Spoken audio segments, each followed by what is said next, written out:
30대 중반, 초등학생, 아이 한 명 키우는 엄마입니다. 예전엔 회사도 다녔지만 지금은 집에서 소소하게 재택 일을 하면서 지내고 있어요. 집안일하고 들어온 주문 포장하고 아이 학교까지 챙기다 보니 하루가 늘 빠듯합니다. 그래서 가끔 아이 등교시키고 점심에 동네 엄마들이랑 모여 밥 한 끼 먹고 수다 떠는 시간이 제게는 거의 유일하게 숨 좀 쉬는 시간이었어요. 오늘 점심시간 돼요? 이런 톡이 오면 피곤해도 집에만 있기 답답해서 바람도 좀 쐴 겸 한 번쯤 나가보곤 했습니다. 비슷한 나이대, 비슷한 고민 가진 엄마들이 모여 학원 정보, 담임 얘기. 남편 하소연 조금 섞어가며 웃고 떠드는 자리. 처음에는 그냥 그 정도였어요. 원래 멤버는 4명이었고 주로 프랜차이즈 분식집이나 국밥집, 가성비 좋은 파스타집 같은 곳을 자주 갔습니다. 우리 애 이번에 수학학원 옮겼어요. 담임 선생님 어때요? 이런 얘기하면서 점심 한 끼에 크게 부담 없는 정도로 사 먹곤 했어요. 그러다 어느 날 새로 이사 온 엄마가 한 명 합류하게 됐습니다. 아이 반에 전학 온 친구 엄마였는데 학교 앞에서 우연히 마주쳤다가 담임이 갔다는 걸 알고 자연스럽게 점심 약속까지 잡게 됐어요. 처음 만났을 때 그 엄마는 말도 잘하고 성격도 시원시원해 보였습니다. 저 영숙이라고 해요. 애가 여기 전학 와서 아직 아는 엄마들이 없거든요. 불편하지 않으면 저도 모임에 같이 껴도 될까요? 저희도 그럼요. 같이 밥 먹어요. 하며 흔쾌히 받았습니다. 이 동네에 아는 사람 없는 엄마 마음이 어떤지 저도 알았으니까요. 그렇게 해서 5명이 된 엄마 모임. 첫 점심 약속은 근처 중식당이었습니다. 짜장, 짬뽕, 탕수육 하나 시켜 나눠 먹을 생각이었는데 영숙 씨가 메뉴판을 보다가 이렇게 말하더군요. 와, 여기 생맥주도 있네요. 애들도 없는데 점심에 맥주 한 잔 정도는 괜찮지 않아요? 다른 엄마가 웃으면서 난 오늘 차 가져와서 패스요. 나도 아이 픽업해야 해서 술은 좀 하고 거절했습니다. 저도 같은 이유로 그냥 물만 마셨고요. 영숙 씨는 전혀 개의치 않고 그럼 나만 하나 마실게요. 여기 생맥 하나만 주세요. 하고 시원하게 한 잔을 시켰습니다. 그리고는 영숙 씨의 잔이 금방 비워졌죠. 아, 짜장 먹으니까 맥주가 더 잘 들어가네. 여기 생맥 하나만 더 주세요. 영숙 씨는 짜장면을 금방 비워내더니 탕수육 접시도 자기 쪽으로 슬쩍 끌어당겼습니다. 다른 사람들 젓가락이 몇 번 가지도 못했는데 어느새 탕수육 절반이 사라져 있더라고요. 육아와 학교 얘기하면서 공감도 하다가 식사가 거의 끝날 때쯤 영숙 씨가 안주가 좀 부족하다며 맥주 한 잔에 군만두까지 추가로 시켰습니다. 아우, 이 집 음식이 맛있어서 그런가. 오늘 왜 이렇게 잘 넘어가냐? 점심부터 맥주를 몇 번이나 계속 시키는 모습이 우리 모임 분위기랑은 조금 달라서 솔직히 놀랐지만 사람마다 스트레스 푸는 방식이 다르겠지 하면서 넘어갔습니다. 문제는 계산할 때부터였습니다. 계산서가 나왔는데 생각보다 금액이 높았습니다. 우리가 이렇게 많이 시켰었나 싶을 정도였어요. 그때 영숙 씨가 말하더군요. 아, 제가 한 번에 계산할게요. 우리 5이니까 한 사람당 이 정도씩 하면 되겠다. 단톡방에 계좌 올릴게요. 제가 먼저 냈으니까 이 금액씩 제 계좌로 보내주세요. 금액을 보니 영숙 씨가 혼자 마신 맥주랑 추가 주문한 군만두까지 전부 합쳐서 우리 5사람이 똑같이 나눈 금액이라는 걸 한눈에 알 수 있었죠.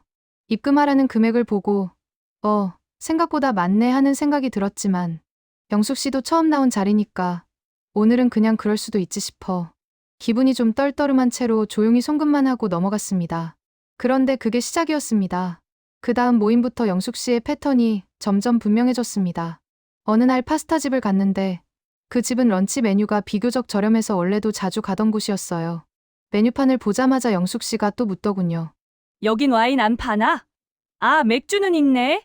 그럼 난 이 파스타랑 맥주랑 사이드 치킨이요. 파스타만 먹으면 양이 적더라고요.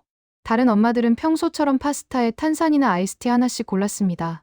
영숙 씨는 이번에도 혼자 맥주 몇 잔을 시원하게 비웠습니다. 계산서가 나왔을 때도 비슷한 느낌이었습니다. 예전엔 이 집에서 점심 먹으면 오늘도 밥값 괜찮네 했던 정도였는데 그날은 각자 내야 하는 금액이 평소보다 훨씬 올라가 있었습니다. 제가 오늘 밥값이 좀 많이 나왔네요. 라고 조심스레 말하자 영숙 씨는 웃으면서 말했습니다. 애 엄마들이 이런 날 아니면 언제 이렇게 먹어봐요? 그리고 또 제가 먹는 데는 진심이거든요. 그 뒤로도 어디를 가든 패턴은 같았습니다. 분식집이든 냉면집이든 삼겹살집이든 영숙 씨는 일단 맥주가 있는지부터 확인했습니다. 맥주가 있으면 당연하다는 듯 맥주를 시켰고, 저는 물론 다른 엄마들도 오후 일정과 아이 픽업을 생각해서 술은 잘 안 마셨습니다. 결국 밥값에 영숙 씨 혼자 마시는 술값과 추가 음식값이 계속 더해지면서 우리 모임 점심값은 항상 다른 약속보다 비싸게 나왔습니다. 어느 날 모임 인원 중 한 명이 영숙 씨가 없는 단톡방을 개설해서 조심스럽게 말을 꺼냈습니다. 우리 요즘 점심 모임이 좀 비싸긴 하죠? 곧바로 다른 엄마가 답장을 보냈습니다. 그러게요. 나 원래 다른 모임 가면 점심값이 이 정도까진 아니었는데 우리 모임은 항상 그 이상 나오는 것 같아요. 저도 한 줄을 덧붙였습니다. 영숙 씨 맥주랑 추가 주문 때문에 그런 것도 있는 것 같아요. 그래도 잘 먹긴 했죠 뭐. 어디까지 말해야 할지 애매해서 끝을 흐렸습니다. 그래도 그때까진 다음에 한 번만 더 지켜보자. 그래도 계속 이러면 그때 이야기해보자. 정도로 생각하고 있었어요. 그 와중에 동네에 새로 고깃집이 하나 생겼습니다. 간판도 깔끔하고 인테리어도 번듯해서 지나가는 사람들마다 한 번씩 쳐다보는 그런 집이었어요. 후기도 고기는 맛있는데 가격이 다른 데보다 좀 더 비싸다는 말이 많았습니다. 저는 나중에 남편이랑 아이랑 한번 와야겠다 정도로만 생각했습니다. 그런데 어느 날 단톡방이 유난히 활발해졌고 영숙 씨가 톡을 올렸습니다. 집 근처 새로 생긴 그 고깃집. 후기 보니까 완전 맛집이던데 이번에 거기로 가요. 제가 예약해 놓을게요. 솔직히 그때부터 약간 불안했습니다. 다른 엄마들도 그 집 좀 비싸다던데 괜찮을까요? 그래도 한 번쯤은 괜찮지 않을까요? 안 가본 집이니까. 이런 식으로 말을 이어갔고 영숙 씨는 그래도 새로 생겼는데 한번 가봐야죠. 우리 이런 날 아니면 언제 한번 제대로 먹어봐요. 제가 메뉴 잘 고를게요. 라며 분위기를 확 밀었습니다. 저도 나만 안 간다고 하면 모양새가 이상하겠지 싶어서 그래요. 한 번쯤은 가보죠 뭐. 라고 답했고 그렇게 그 고깃집 모임이 잡혔습니다. 모임 당일 점심시간에 맞춰 고깃집 앞에 도착했는데 간판부터 가격이 좀 나갈 것 같다 싶은 느낌이 났습니다. 다들 아이들은 등원시켜 놓고 혼자 나왔는데 마지막에 도착한 영숙 씨 뒤로 아이 셋이 줄줄이 따라 들어오는 걸 보고 모두가 순간 멈칫했습니다. 애들도 같이 왔어요? 한 엄마가 놀라서 묻자 영숙 씨는 아주 태연하게 말했습니다. 오늘 애들이 일찍 끝났는데 급식도 별로라고 해서요. 집에 두기도 그렇고 같이 먹으면 되죠 뭐. 고기 먹으면 애들도 좋아하잖아요. 서로 얼굴만 잠깐 바라봤지만 누가 나서서 오늘은 엄마들만 모이는 자리인데요. 라고 말하진 못했습니다. 한번 이렇게 넘어가면 기준이 흐려진다는 걸 알면서도 그 순간엔 그냥 조용히 자리에 앉아버리고 말았어요. 자리에 앉으니 영숙 씨가 익숙한 손놀림으로 메뉴판을 펼치고 바로 주문을 시작했습니다. 여기 고기 9인분 먼저 주세요. 밥이랑 냉면은 이따가 시킬게요. 아이 셋까지 합치면 일행이 8명이었는데 제가 슬쩍 말해봤습니다. 아이들까지 8명인데 9인분은 좀 많을 것 같은데요. 영숙 씨는 손사래를 치며 말했습니다. 에이, 고기는 남아도 포장하면 되잖아요. 모자라게 먹으면 아쉽지. 괜찮아요. 괜찮아. 그러더니 바로 이어서 말했죠. 아, 저 맥주도 한 잔만 주세요. 고기에는 또 맥주가 빠지면 섭섭하죠. 고기가 나오고 아이들은 신나게 먹기 시작했습니다. 영숙 씨는 아이들 접시에 고기를 잔뜩 올려주면서 자기 잔에 맥주를 가득 채웠습니다. 애들아 많이 먹어. 오늘 엄마가 쏜다. 겉으로 보기엔 푸짐하고 좋은 장면인데 제 머릿속은 슬슬 계산을 시작하고 있었습니다. 고기 저 정도면 금방 금액 올라갈 텐데 거기에 맥주까지. 고기를 한 번 더 추가 주문했을 때는 불안이 거의 확신으로 바뀌었습니다. 여기 삼겹살 3인분만 더요. 아, 맥주도 더 주세요. 결국 영숙 씨는 고기를 추가하며 밥과 냉면과 맥주를 몇 병이나 더 마셨고 다른 엄마들 중 술을 마신 사람은 한 명도 없었습니다. 식사가 거의 끝났을 때 영숙 씨는 의자에 기대어 앉아 말했습니다. 와, 진짜 맛있다. 우리 동네에 이런 집 생겨서 너무 좋다. 여기 가끔 와야겠어요. 그쵸? 저는 웃어야 할지 말아야 할지 애매한 표정으로 고개만 끄덕였습니다. 속으로는 가끔은 모르겠고 나한텐 오늘 한 번으로 충분하다라는 생각뿐이었어요. 잠시 후 계산서가 테이블 위에 놓였습니다. 숫자를 보는 순간 이건 좀 심하다라는 말이 속으로 절로 나올 정도였습니다. 점심값이라고 하기엔 꽤 큰 금액이었거든요.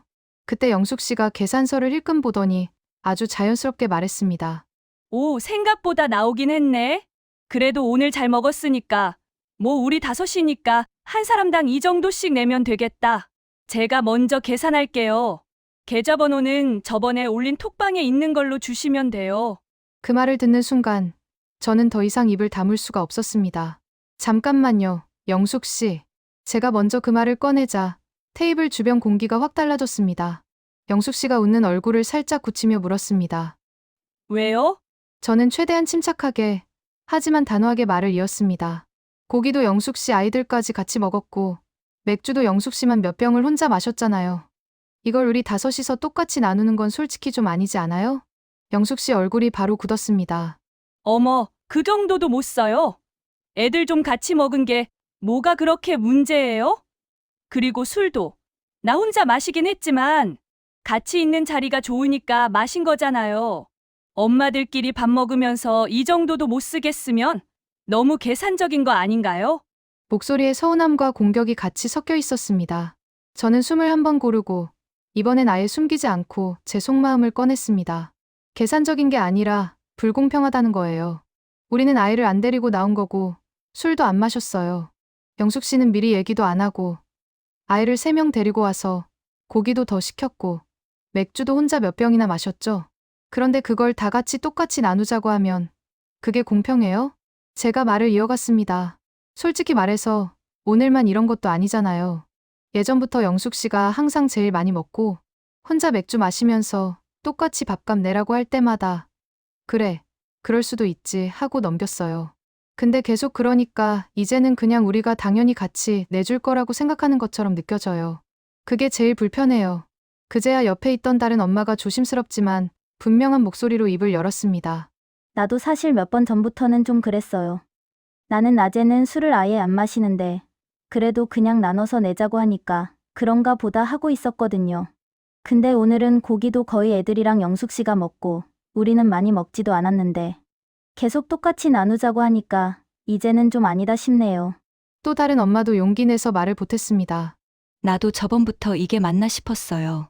그동안 말 안 한 건 분위기 깨기 싫어서였지. 진짜 괜찮아서가 아니에요. 오늘은 영숙 씨가 선을 좀 넘은 것 같아요. 영숙 씨는 한동안 아무 말 없이 우리 얼굴을 번갈아 보다가 피식 웃으면서 말했습니다. 와, 나 진짜 충격이네. 나는 여기 나오는 게 내 하루 중 유일한 즐거움이었거든요. 남편 눈치, 애들 눈치 보다가 밥 먹는 자리에서라도 맥주 한 잔 마시면서 좀 풀고 가는 건데 그걸 이렇게 하나하나 따지고 있었던 거예요? 몇 번 더 낸다고 죽는 것도 아닌데 그게 그렇게 아까웠어요? 저는 바로 받아쳤습니다. 죽고 사는 문제가 아니라고 해서 계속 한쪽만 손해보면서 넘어가야 하는 건 아니죠. 우리도 각자 사정 있어요. 다들 넉넉해서 아무 생각 없이 나오는 거 아니고요. 그냥 먹은 대로 내자는 거예요. 본인 거는 본인이 내고 그게 그렇게 이상한 요구인가요? 잠시 정적이 흘렀고 영숙 씨가 계산서를 다시 한번 보더니 씁쓸하게 웃으며 말했습니다. 그래요. 그럼 오늘은 제가 먹은 거랑 애들 먹은 거, 맥주까지 다 따로 계산할게요. 그렇게까지 해야 마음이 편하다면 그렇게 하죠 뭐. 말은 그렇게 했지만 표정은 이 정도까지 해야 해. 나는 불만이 잔뜩 묻어 있었습니다. 그렇게 영숙 씨는 따로 결제를 했고 가게를 나오는 길에 영숙 씨가 마지막으로 한마디를 던졌습니다. 이제 알겠네요. 다들 나를 그런 식으로 부담스러운 사람으로 보고 있었다는 거. 앞으로는 저도 모임 안 나올게요. 몇 가지 더 먹었다고 이렇게까지 말 들으면서 밥 먹을 이유는 없는 것 같거든요. 서로 불편한 사이로 계속 얼굴 볼 필요는 없잖아요. 저희는 누구 하나 영숙 씨를 붙잡지 않았습니다. 그날 이후 단톡방은 이상할 만큼 조용해졌고 며칠 뒤 영숙 씨가 다들 잘 지내세요. 라는 메시지를 남기고는 채팅방을 나갔습니다. 그게 영숙 씨와는 마지막이었습니다. 엄마들 단톡방도 점점 조용해지더니 결국 모임은 자연스럽게 해체됐어요. 지금은 가끔 마음이 잘 맞는 엄마들 몇 명이랑만 따로 점심을 먹거나 커피를 마십니다. 각자 먹은 만큼 계산하고 눈치 볼 사람도 없으니까 그제야 비로소 편안한 모임이 된 것 같아요. 지금 돌아보면 모임을 망친 건 맥주값도 고깃집 영수증도 아니었던 것 같습니다. 내가 더 먹고 더 마시고 애까지 데려와도 다 같이 나누니까 대충 넘어가겠지라고 생각했던 그 당연함. 그게 카드값에 조금씩 쌓이다가 어느 날 한 번에 눈앞에 펼쳐진 것뿐이겠죠. 혹시 이 이야기를 듣고 있는 여러분이라면 어떻게 보이시나요? 저처럼 몇 번은 눈 감고 넘어가다가 결국 터진 쪽에 더 가깝나요? 아니면 처음부터 이건 아닌 것 같다고 말할 수 있는 쪽에 가깝나요? 한 가지는 확실히 알게 됐습니다. 같이 먹는 자리에서 돈보다 먼저 나눠야 하는 건 조금의 배려와 눈치라는 것. 그걸 끝까지 쓰지 않던 한 사람이 있어서 결국 괜찮았던 모임 하나가 조용히 끝났다는 사실 정도요. 오늘도 이야기 끝까지 들어주셔서 감사합니다. 여러분이라면 이 상황에서 어떻게 하셨을지 댓글로 생각 남겨주세요. 재미있으셨다면 구독과 좋아요 눌러주시고 다음 이야기에서도 꼭 다시 만나요.